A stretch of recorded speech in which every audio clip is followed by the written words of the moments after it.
நாங்க அப்படி இல்லை, சோத்துக்கு திண்டாடணும். 4 காசு சம்பாதிக்கணும்னா சாவணும். சம்பாரிச்ச காசை வீட்டுக்கு கொண்டாடுறதுக்குள்ள ரத்த அடிப்படணும்.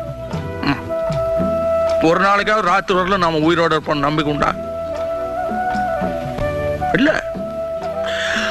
அதனாலதான் எங்களால கோர்ட்டு போலீஸ்ன்னு நினைக்க முடியல. திருப்பி அடிச்சாதான் அடியில இருந்து தப்பிக்க முடியும், கட்டி அடிச்சாதான் உயிரோட இருக்க முடியும். அதுக்காக